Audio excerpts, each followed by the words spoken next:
Hey, what's up guys? Cam here, and today I'm coming at you from Vancouver, BC. Today's question is about why you should quit gaming. Now, to me, this question is kind of hilarious because if you're asking that question, that's the reason why you should quit. If you're at the point where you're emailing someone to ask them whether or not you should quit, you should probably quit and do it for at least 90 days. And in previous episodes, we've talked a lot about the process of that, so check those out. But today, what I want to share with you is that I totally empathize with this question, and I empathize with the difficulties we can sometimes have when we're about to take a big step. So what I want to do is I want to share with you a couple different examples from my life, not only with quitting gaming, but also in other areas where this question has kind of come up to help you understand more about how you can actually shift your perspective and make the decision that you want. I believe this question comes from a genuine desire to quit playing games, but after you realize that you do want to quit, a lot of fear starts to come up and you kind of get scared. Now, this is the exact experience I've had multiple times in my life when I went to make a big move. And a great example is when I wanted to move to the US. So this was back in September 2012 when my life just wasn't really feeling that inspiring. And I thought that potentially moving to a new city and getting a fresh start would be a really good approach.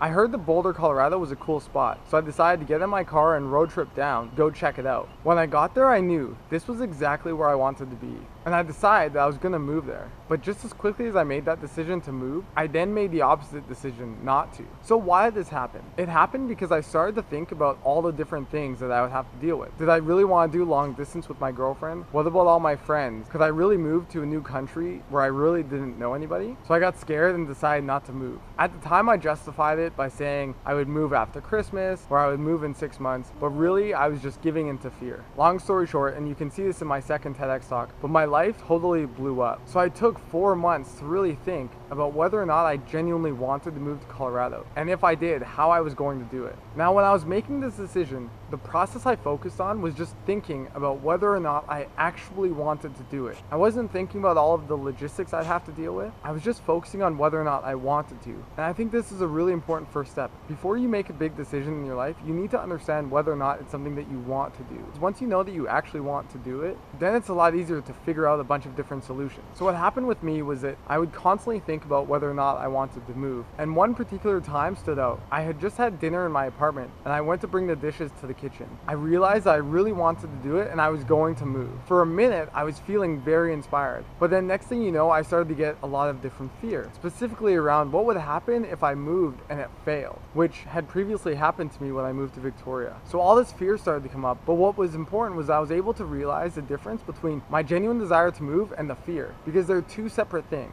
Being able to separate these two is an important distinction to make, because if you don't, it's easy for you to think that all of your fear is actually what you want, when it's really not. So I took a step back, realized I did want to move, and now it was just a matter of handling the different logistics and the different fears that I had to make sure it was a success. A few weeks later, I packed everything I owned into my car, drove 22 hours to Boulder, Colorado, and I lived there for 7 months, and the experience was life-changing. So whether you're thinking about quitting gaming or you just have another big life decision that you're trying to make, what I want you to do is first, focus on what you genuinely want. Get back into your core desire. An easy way to know this is when you start to think about doing the thing that you're thinking about doing, if you feel inspired, that's a good sign. Now, right after you start feeling inspired, if you start to feel scared, that's your fear coming up, and you can separate the two. So if you want to quit gaming, being able to know what you genuinely want to do is incredibly powerful for your motivation and your sense of purpose. Remember, no one can make these decisions for you, only you can do it for yourself, and you need to hold yourself accountable to doing it. The reason I quit gaming was because it was having a negative impact on my life. Even though I had fun playing games, I wasn't necessarily happy. And I just came to a point where I realized that my happiness was too important for me to continue to procrastinate on. It wasn't that games were good or bad. It wasn't that I could continue to play or not. For me, it was strictly that I had bigger priorities in my life. And I knew if I was really going to start going after my goals and dreams, I had to get rid of gaming from my life. There just was no other way around it. So think about that. How does this relate to you? If you've quit gaming, what are you doing now? What are your new goals? What are your new dreams? And are you actually going after them? And if you haven't quit playing games yet, let me know why. What's holding you back? What questions do you have? I've got your back. I'm here to help. How is gaming impacting your life? Is it a positive or are you just justifying it? When we go to bed at night and we close our eyes, we know whether we're living in alignment with what we actually do want to do or not. How many more nights are you going to go to bed pretending to yourself that you're actually happy when you're really not? How many more years are going to go by before you finally step up and start taking action towards your dreams? Are you really going to continue to justify playing games because your friends or your family are just watching TV every night instead? Yeah, you can quit playing games and just watch TV all night, but that's not not inspiring, and that's not the point. I'm not telling you to quit playing games and replace it with watching TV or going on Reddit.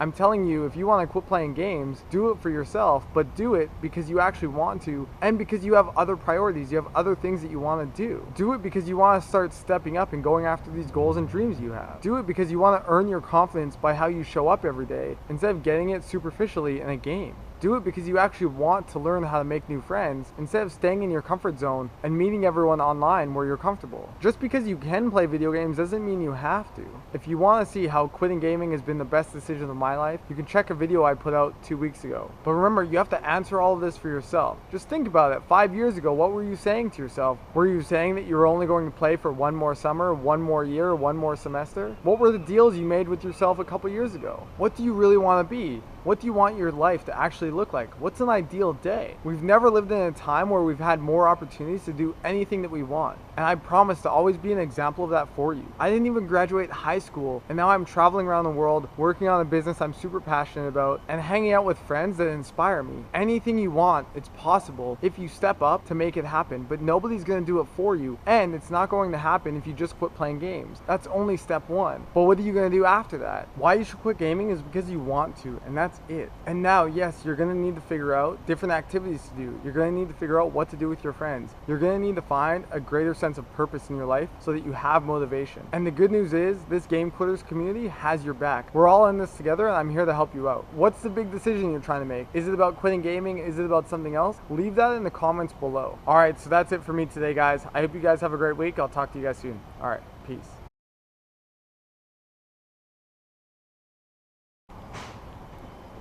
Now today,